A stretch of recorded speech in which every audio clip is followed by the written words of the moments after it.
everybody, welcome to the newest edition of Pole to Pole.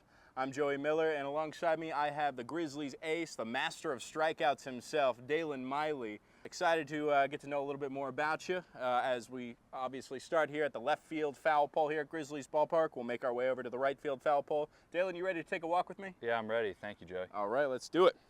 Well, let's start off with your hometown of Bryan, Ohio, just about an hour west of Toledo, known for being the candy cane capital of the world.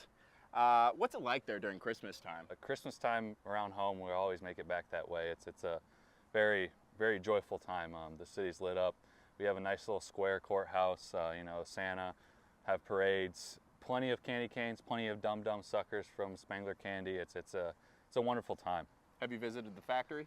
Yes, I've been to the factory. It's been quite a while since I made it back there, but they actually just opened up a little remote museum, so to speak, on the square away from the factory that's got all the goods. It's got a little 30-minute video, I think, talking about the history, like a movie theater setup and that sort of thing. So it's pretty cool.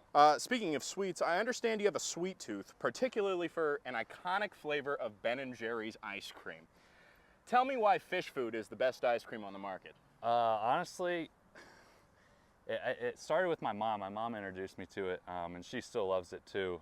It's just, it's got the chocolate fish, got the caramel, got the marshmallow, and the chocolate ice cream. It's just a little bit of everything. A little ooey gooey, a little bit of hard crunch with the chocolate fish.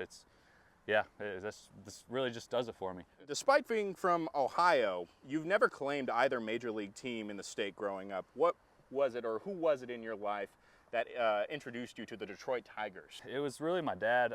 He had some connections and some business up that way. It's closest to home, 2 hours to Detroit. We went up for 2006 World Series for one of the games.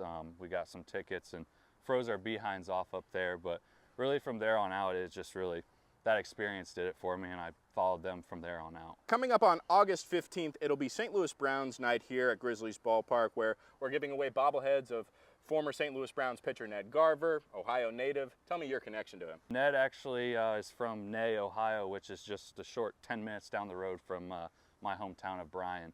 And actually, funny enough, my grandpa knew him very well, and his family, and obviously it's a small town, so everyone kind of knows everyone. But the Little League field that I played on was called Garver Park, so it's definitely got a nice little touch of home to me. Yeah, we'll have to get you one of those bobbleheads. Yeah, definitely. Now let's talk about your time at Bellarmine. You were teammates with now one of the most talented starters in the NL West, Brandon Pfaadt. What's something you and Brandon learned from each other that made you both successful at the next level? Yeah, I mean, I learned a lot. I hope he can say the same. I mean, really just the friendship is the biggest thing that I take away from it. Just, the hard work that we both put in, kind of pushed each other. Iron sharpens iron. It wasn't just me and him either. We had a third starter that last year that Brandon got drafted that is up in the American Association. So it's really just, the iron sharpens iron. Just being around those that are better than you every day continues to push you. Now, we've made it here to the short porch here at Grizzlies Ballpark, and short porch calls for short questions, so I got a couple questions for you. A little rapid fire, but take your time. All right. Favorite TV show growing up? TV show growing up, I'm gonna go The Blacklist. I watched The Blacklist a lot. More so, I guess, not as much growing up, but as I got a little older, to the high school age. I was gonna say, that's not a kid show. Yeah, no, I can't really think of anything from my kid days. Nothing really pops off. You were too busy on the baseball field. Yeah, I guess. Other fields too. All right, what's your favorite song as of now? Song, it's got to be my Walkout, 1901 by Phoenix. Great one. What's a movie you most relate to?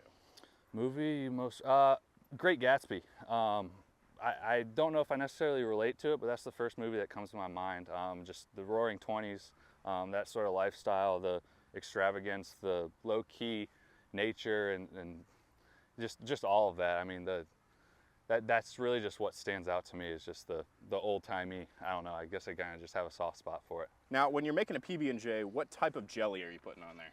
Not a big PB&J guy, but I mean, whatever's in the clubhouse. Honestly, that's about the only time I eat a PB&J. So You're thinking can't grape, be too strawberry? Yeah, definitely grape. Definitely grape. Yeah, definitely grape. What are your favorite type of French fries? French fries. What's your favorite shape of French fry? I like waffle fries. Good choice. I like waffle. And last of the short questions, of the Grizzlies starting rotation, who has the best fashion? Viney's got some good fashion. Viney dresses up. He's got a little flow to him Yeah. on most occasions, switches up the hats and all that. So he's got a nice touch with it. All right, so we've reached the right field foul pole here at Grizzlies Ballpark. We've done the pole to pole, and it's time for a cool down question. All right. Heading into spring training this year and joining the Frontier League, what were your initial impressions of joining this club, and how, if at all, have they changed now nearing the end of the season?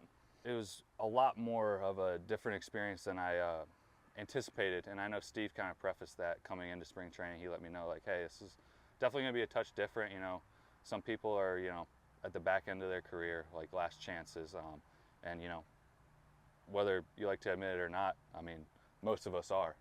And so really just kind of having that mindset when I came in really helped push me, and I know a lot of other guys have that mindset as well. You know, and I showed up and I knew that, you know, at the end of the day, it's professional baseball. Like, everyone here can play. So coming here and seeing the other guys, the other starters in the rotation, the bullpen guys, I was like, oh yeah, this is still some high quality baseball, and I still got to be the best I can. So it's, you know, goes back to what I said earlier, and just like iron sharpens iron. I mean, we all push each other and make each other better. Well, you have made this team a lot better throughout the course of this season. We thank you for taking your time with us today, and as always, Grizz up.